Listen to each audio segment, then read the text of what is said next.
रायपुर से इस वक्त की बड़ी खबर। छत्तीसगढ़ की एक विधानसभा सीट पर उपचुनाव की घोषणा कर दी गई। छत्तीसगढ़ की खैरागढ़ सीट पर यह उपचुनाव होना है।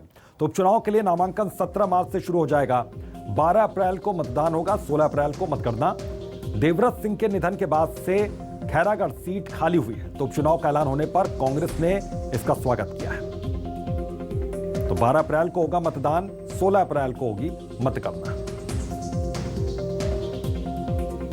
तो विधानसभा सीट, छत्तीसगढ़ की एक विधानसभा सीट, इस पर उपचुनाव की घोषणा कर दी गई। तो छत्तीसगढ़ की खैरागढ़ सीट पर यह उपचुनाव होना है। तो उपचुनाव के लिए नामांकन 17 मार्च से शुरू होगा, 12 अप्रैल को मतदान होना है, 16 अप्रैल को मतगणना।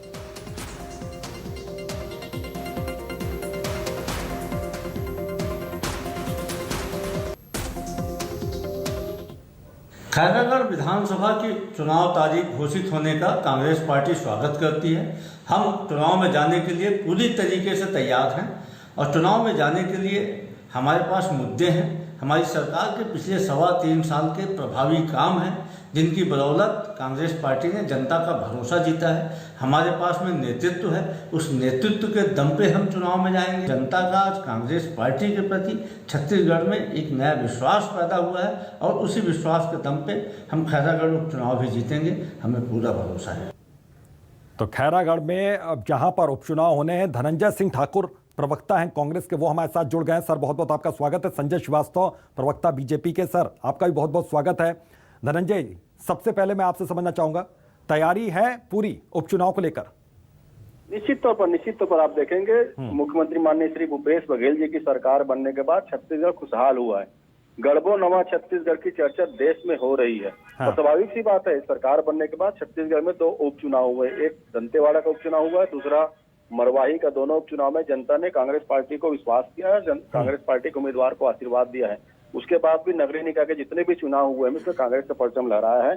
खैरागढ़ विधानसभा के भी चुनाव के लिए कांग्रेस पूरी तरह कमर कस के तैयार खड़ी हुई है और जनता भी इंतजार कर रही थी तारीख का, और इंतजार की घड़ी समाप्त हो चुकी है। और निश्चित तौर पर खैरागढ़ में कांग्रेस का परचम लहराएगा। मुख्यमंत्री भूपेश बघेल की सरकार की जीत खैरागढ़ में होगी, कांग्रेस पार्टी वहां जीतेगी। ठीक है, मैं आता हूं आपके पास। हमारे सहयोगी सत्या राजपूत इस वक्त मौजूद हैं, बीजेपी प्रवक्ता हैं संजय श्रीवास्तव उनके साथ में। सत्या, क्या कह रहे हैं संजय, वो तैयार हैं पूरी तरीके से?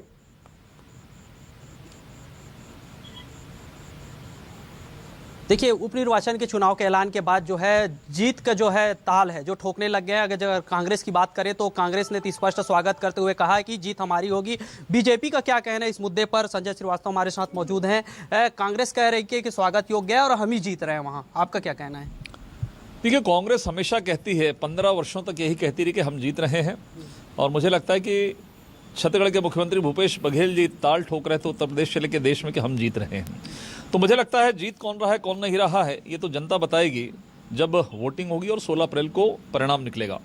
लेकिन जहां तक भारतीय जनता पार्टी का सवाल है, हमारी पूरी तैयारी है और हमने पहले से इसकी तैयारी प्रारंभ कर दी है।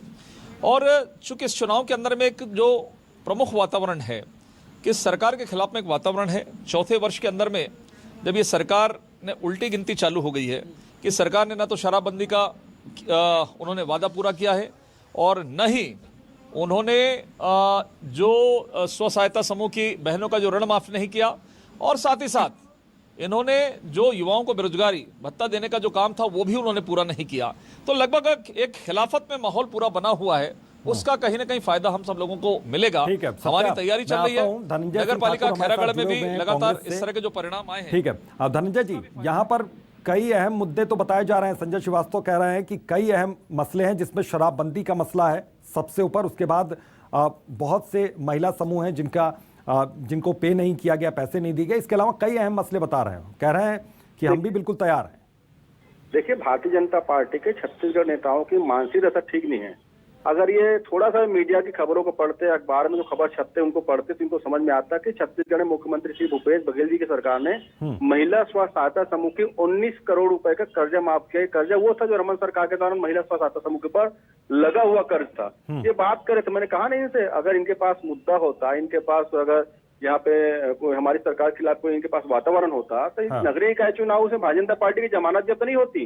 2 उपचुनाव में भारतीय जनता पार्टी को राज्य जनता ने नकार दिया है। अब भाजपा के नेता हैं, विपक्ष में झूठ बोलने की इनकी आदत है। ये बोल रहे थे कि 25 रुपए महंगाई भत्ता तो वादा कांग्रेस ने किया है। भाई ये आप अपने मुंह से बोल रहे हैं ना, कांग्रेस घोषणा पत्र नहीं था। कांग्रेस रोजगार देने में विश्वास करती है, कांग्रेस स्वरोजगार के लिए बात करती है, कांग्रेस जो है नौकरी देने की बात करती है।